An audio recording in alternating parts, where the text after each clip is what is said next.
Good morning, viewers. I wanted to welcome you to our show entitled Commercial Real Estate, What I Know Now and Wish I Knew Then.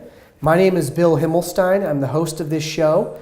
I own a commercial real estate firm called Tenant Advisory Group. We work with users of commercial real estate to help them reduce their occupancy costs. I wanted to welcome my guest, Mr. Nick Kalm. He's the president of Relocation Partners. They are a global PR firm that does incredible work. Thank you so much for coming. Tell us a little bit about your firm, Nick. Thanks, Bill. It's a pleasure to be here. I really appreciate it.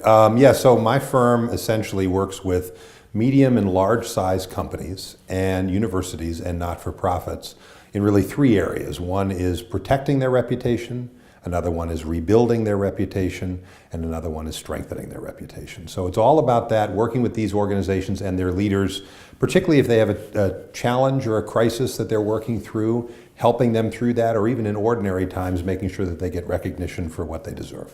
Great. And this is no new thing for you. Relocation Partners has been around for well over a decade. Am I correct? Yeah, in October it'll be our 13th year. So I left, used to be with the largest public relations firm in Chicago, and then did that for almost 6 years, and then I persuaded several of my colleagues to leave with me and start Relocation Partners in October of 2002. Fantastic. Well, thank you for being here, and your firm has a wonderful reputation. Thank you. So let's dive into our questions.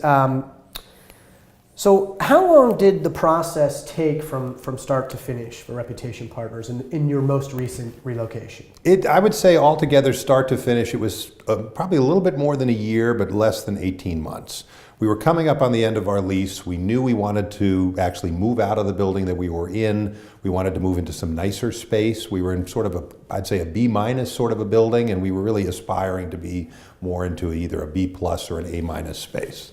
And so we had to look at a lot of different spaces. And we were also very focused on a particular area in the Loop where we wanted to be, because we've always been either in the Loop or on North Michigan Avenue, sort of in the heart of it all, a nice central location. So we had to look at a number of different places, as you may recall, and before we found a place that we decided to move into. Okay, great. And so real estate, very similar to your business, has many moving parts. Can you tell us about a time when essentially one of those details may have slipped past and kind of come back to bite you a little bit later? Well, the interesting thing was, and this was really more with our the previous space that we were in, we did not pay attention to the early termination date in the lease. And so that slipped past us. And then when we slipped past that, we really were stuck either staying and riding out the rest of the lease, all of the lease term, or trying to find a sublease for that space. So that was a kind of a key miss for us to not pay attention to that. And that's a wonderful point that you bring up. Those key dates in your lease, renewal notices, ending your lease notices, termination notices, those are very important to keep track of. And so that's a great point. Thank you. That hopefully will help some of our viewers. So were there any clauses in the lease that you feel should be paid particular attention to? Well, you just named a few of them. I would say another one that I would really pay attention to is the right of first refusal on contiguous space. Interestingly enough, again, in our old space, we had actually baked into our lease agreement the right of first refusal on the contiguous space. But for whatever reason, that landlord forgot about it, and then all of a sudden we saw a new neighbor in the contiguous space. We were like, wait a minute, excuse me. They were like physically in there. So we couldn't really do anything about it because there was already somebody else in there, but unfortunately in this case the landlord also forgot about it. So I'd say that's one of the most critical elements of a lease. The other one is the right to relocate.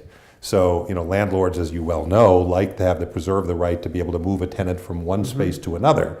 And if you're in a particular space, you've gotten to like it, you really enjoy it, you don't want to necessarily move from the east side of the building to the west side of the building, or from the north to the south, or whatever it is, it's going to be different. It's not going to be the identical space. So you want to make sure, I think, that you look at and negotiate that particular phrase and term so that it's as favorable to you as it can be. That's a wonderful point. Thanks for bringing that up. And so relocation clauses are very common, and typically you can structure those from a tenant's viewpoint to make sure you're at least at a similar height in the building or higher, that you maintain similar views or better, and that the landlord will cover all those costs to relocate you, not just moving expenses, but building out the space, even stationary, changing, the suite number and things like that. So that's a very key clause to pay attention to. Thanks for bringing that up. Our next question is, what do you think was your biggest oversight, and what might you do differently next time? Well, I think one of the biggest ones clearly was, and once we had narrowed down to the building that we wanted to be in, we did what everybody says don't do. We fell in love with the space. So we knew we wanted to be in that particular building and in that particular space. And there were certain verbal assurances that were made by the leasing agent of the space that were then became an issue when we got into lease negotiations. So I think one of the lessons that I learned for when I'm in a move again, which is hopefully not anytime soon, we love where we are, is going to be to bake in, if you've fallen in love with a particular space, which you really shouldn't do, but if you do, is to make sure that you bake into the letter of intent the key provisions and not wait for the lease, because once you're in lease, as you know, it becomes much harder, and the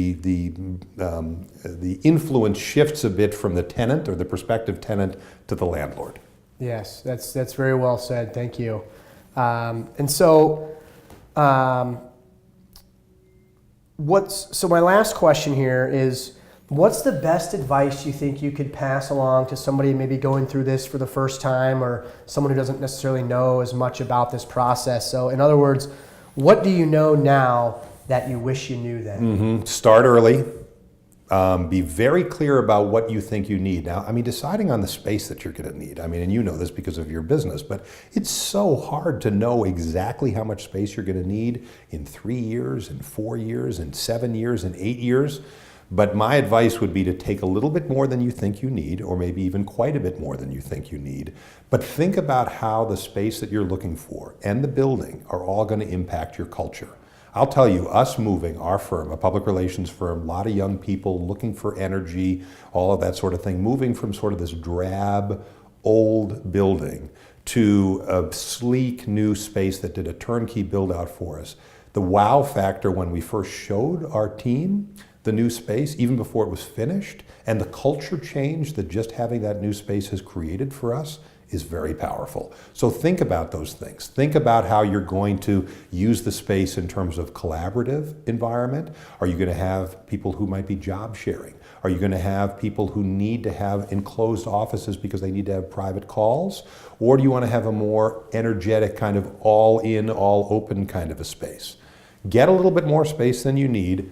Outfit it the way you want to. Think electronically too, in terms of how do you want it wired, what kind of Wi-Fi, what kind of other electronic capabilities do you want to have? Because just like in a home purchase, it's much better to have all of those things done while it's being built out, rather than try to go back after the fact and add all those things in. Excellent points from a wonderful professional, Nick Kalm. Thank you so much for joining us.